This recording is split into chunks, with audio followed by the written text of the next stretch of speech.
So, yun, basahin muna natin tong comment ng ating idol. Kapag may SDDO ata, pwede nakasukbit ang baril. Kapag direct ka, wag na lang isukbit, maganda, mag-iwas na lang.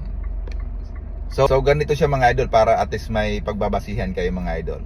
Base lamang ito sa aking pagkaunawa ng batas natin mga idol. So, ang mga protection agent ay wala pang ina-allowed na prescribed uniform or type A uniform na pwede gamitin sa kanilang duty.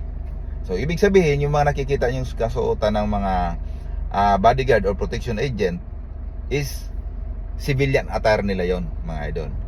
So, ibig sabihin, kasama sila doon sa mga pinagbabawalan na magsukbit kasi naka-civilian attire. So, kung mapapansin nyo, ganun din naman sa PNP, di ba? Ganun din sa military. Pag naka-civilian attire sila, hindi sila pwede magsukbit. Pag naka-uniform sila, pwede sila magsukbit. So, ganun din tayo, di ba? Yung naka-uniform, wala naman prescribed na uniform tayo na binigay sa atin yung SOSYA. So, hindi tayo pwede magsukbit kasi considered yung suot natin as a civilian attire.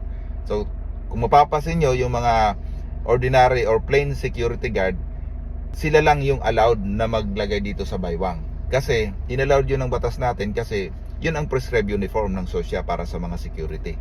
Di ba? So, yung barong nga, hindi yan prescribed uniform ng SOSYA. Considered as civilian attire yan. Hindi ka pwede magsukbit ng firearm. Di ba? Hindi pa rin allowed na magsukbit.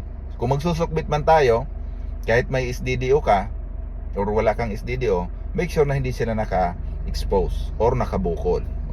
Pag nakabukol mga idol, considered as exposure yan. Pag expose ng ating firearm, pag nakabukol. Kaya pag nag-conceal ka, titake mo yung risk dahil nga sa trabaho, so make sure na hindi siya naka-display mga idol, para naman hindi tayo makakuha ng attention or mag-create ng hindi magandang impression sa mga tao sa paligid natin. Kasi naka-civilian tayo diba? Hindi tayo naka-uniform. So, magkakaroon ng hindi magandang effect sa mga tao sa paligid. Baka mapagkamalan tayong, diba, mga masasamang loob.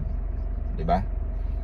Kasi hindi naman sila familiar dun sa kasuotan natin. Diba? Considered pa rin as naka-civilian tayo. So mag-ingat lang tayo mga idol pag halimbawa gagawin natin ganyan. Kung may mga otoridad na kung maganda naman yung pagdadala mo ng ng profession mo, di ba? So maaaring hindi ka nasitahin kung nakikita naman nila na you are very professional as a bodyguard or protection agent. Pero kung ikaw yung mga tipong licensed bodyguard na pabukol-bukol tapos nakaruluwa na yung yung ulo ng handle ng firearm mo at yung galawan mo sobra namang masyadong maangas na hindi na kanais-nais tingnan sa mga tao, at maasar na talaga sa yan yung mga otoridad, di ba?